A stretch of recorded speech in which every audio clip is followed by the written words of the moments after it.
Hello everyone, and welcome to my Young and Restless official. I hope everyone is having a wonderful day.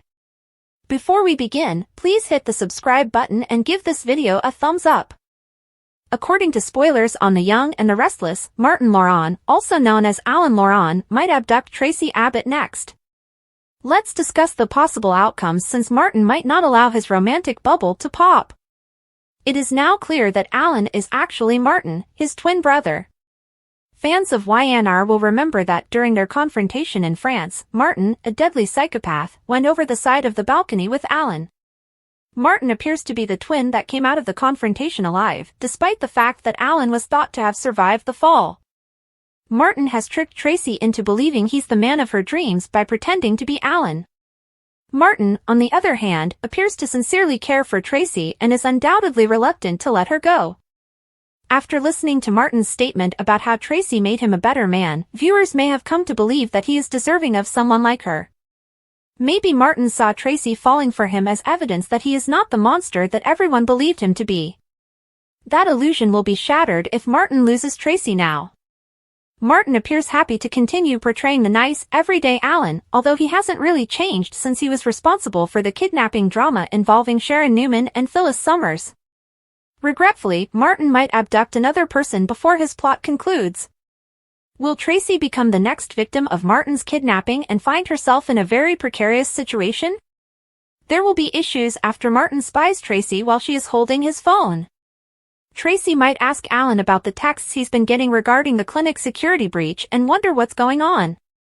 Naturally, the discovery of Sharon and Phyllis at Havenhurst Psychiatric Clinic will also make headlines throughout Genoa City. Traci might figure out that Alan was responsible for that frightening game and eventually convince him that he is Martin. Martin might then take Traci captive somewhere else and threaten to kill them both as a result. Given that Martin has been making such lofty forecasts about their marriage, YNR may adopt a till death do us part stance. Martin stated that he couldn't envision his life without Traci. Stay tuned for updates on all the twists and turns ahead, as Traci may find herself in dire need of rescue.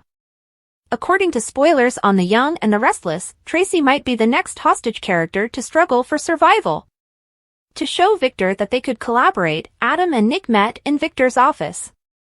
They clarified that instead of being absorbed and deconstructed under the Newman umbrella, they thought EVRS, a business that Newman Enterprises had purchased, would perform better as a boutique standalone and rebranded as Newman Real Ventures. They would view the increased expenses as an investment in a firm that they believed had potential but was undervalued. Victor approved of the concept and was even more pleased with his boy's assistance. It warms my heart to see both of you work together for my company, your company, our family's company, added Victor. After discussing the value of leaving a legacy, he grinned and expressed his pride and joy. Nick questioned Victor about Nikki after Adam had departed. Nick said he hated Jordan for ruining his mother's recovery. One day at a time was how Victor explained the ups and downs, but Nikki was resilient and they would all work this out together. They went on to say that they were both worried about Victoria's interactions with Claire. After praising his daughter's Newman strength, Victor reminded Nick that when he brought up the Newman stubbornness, it was what made them all fighters. Despite the circumstances involving Nikki and Victoria, Nick acknowledged that he was hopeful about his family's future and that working with Adam was surprisingly cool.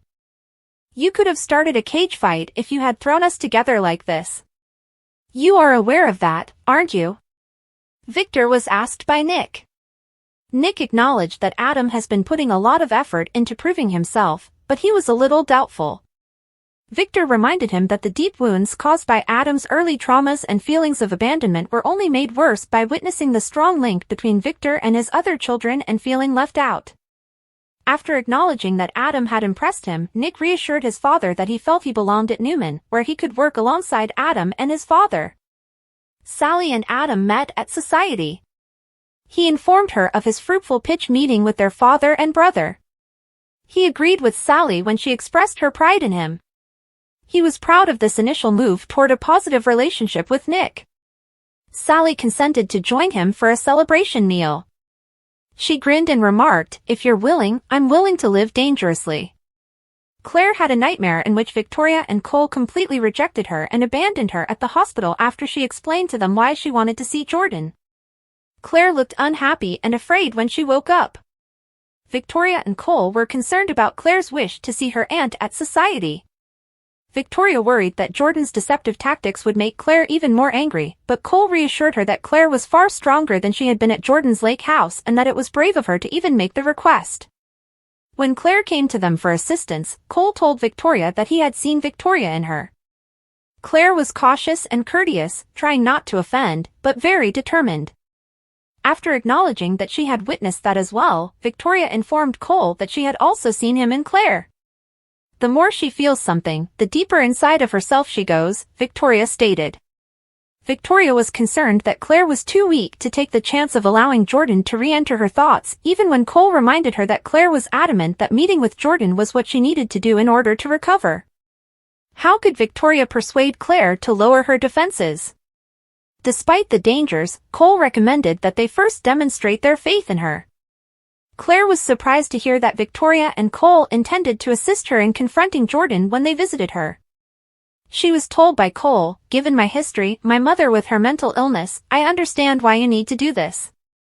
Victoria said, "If this is what you need, I will do whatever will help you get to the other side," although Claire could tell that she was hesitant. "But I have a requirement."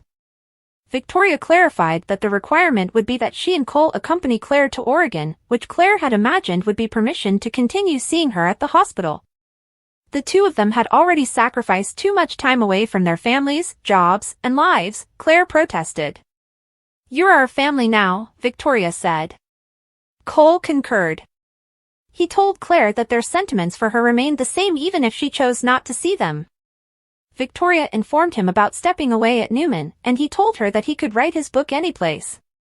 Claire was taken aback. "You quit your job because of me?"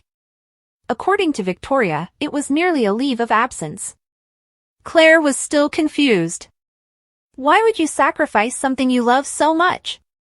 Victoria clarified that her priorities would always be her family. Claire was still unable to understand anything Victoria and Cole said to her. Cole clarified that unconditional love was the norm in normal homes. Claire didn't think she deserved that. "I'm a monster," she cried. "No," Victoria said, "you're not. You're at liberty." "No," Claire said. "Not quite yet. Not until I confront her. She must tell me why. How could she call it love and ruin an innocent child?" Claire accepted Victoria's condition, but she added a condition of her own: "We go together, but I face my aunt alone." Claire felt that finding answers would aid in her recovery. Jack begged Ashley to confide in him while they were at the Abbott's house. She clarified that she thought Tucker was punishing her for leaving him by gaslighting her. When she said, "He's trying to make me lose my sanity," Ashley clarified that it had to do with what had happened at the Parisian CAF, which infuriated Jack. She informed him that Tucker had thrown a chair and shattered a glass at the restaurant while he was furious. She told Jack that although Tucker had acknowledged the dispute in rage, he had insisted that the violence had never occurred. Jack urged Ashley not to let Tucker's manipulation to enter her thoughts after accusing Tucker of being a coward for attempting to retract his acts. "Easier said than done," she acknowledged, self-conscious. What she heard, felt, and saw was true, Jack assured her. Ashley told her brother that she was grateful. After saying, "I love your faith in me," she asked, "What if I'm wrong?" Ashley was assured by Jack that he would not allow her to doubt herself. At that moment, neither knew what Tucker would stand to gain. Jack had the theory that Tucker might be trying to make amends and was in denial about the breakup. If that were true, Ashley said, Tucker was the one with the delusions. In Audra's room, Kyle punched Tucker in the face and threatened to do it again. Tucker taunted him by calling him a daddy's boy and asking, "Touched a nerve, did I?" Audra moved in front of Kyle as he lunged at Tucker. It was Kyle's insistence that Tucker abandon his family, including Ashley. Wiping his bleeding lip, Tucker informed Kyle that Ashley was capable of standing up for herself and that her fighting was more intense than most people realized. Audra had to intervene once more to keep the men apart when he ridiculed Kyle once more, telling him that his father must be disappointed in him. The Abbotts would always outsmart and beat Tucker if he persisted in pursuing them, Kyle cautioned, but Tucker saw that as extra incentive as he could add another Abbott to his list. Before he went, Tucker said, "Just know that somehow, sometime, somewhere, I'm gonna come for you, all of you." Kyle laughed at that statement. "Not if, but when. And I'm going to have a great time." Kyle was advised by Audra not to provoke Tucker. Audra persisted, but Kyle waved away her worries.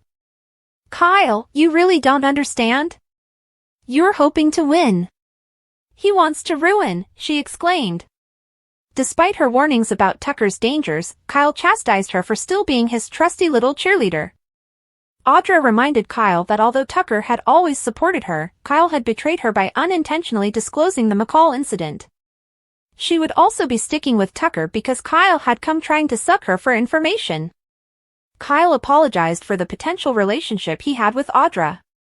"I genuinely believed that we could achieve a lot together. Unfortunately, you lack the courage to think independently," he remarked. She muttered, "Get out," and opened the door. He answered, gladly, and walked away.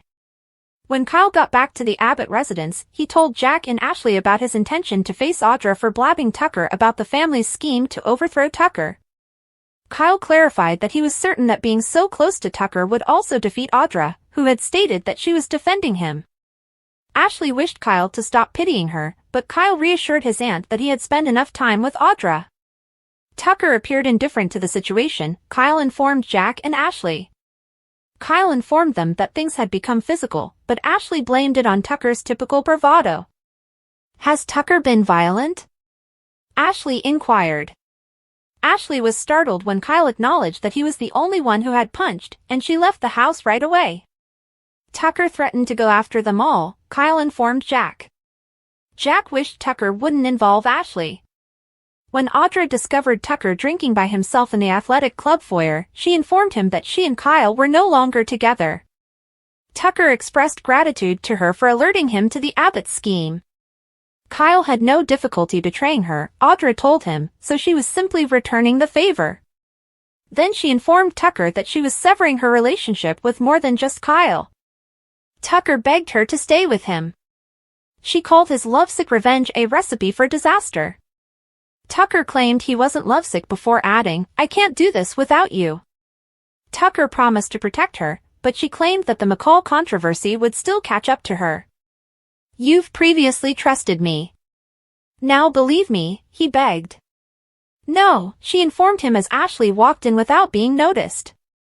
"That was before to your conflicted feelings about Ashley and her family.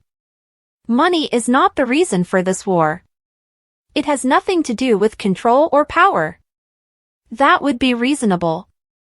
Your feelings are at issue here, and I don't want anything to do with it," Audra said. Tucker was accused by Audra of not knowing his true desires. "Do you want to punish Ashley and her family into oblivion, or do you want to win her back and live happily ever after?" Audra inquired. She told him his promises were worthless when he made them, then hurried off, bumping into Ashley right away. "He's over there. Attack him." "You two never stop your twisted dance," Audra remarked.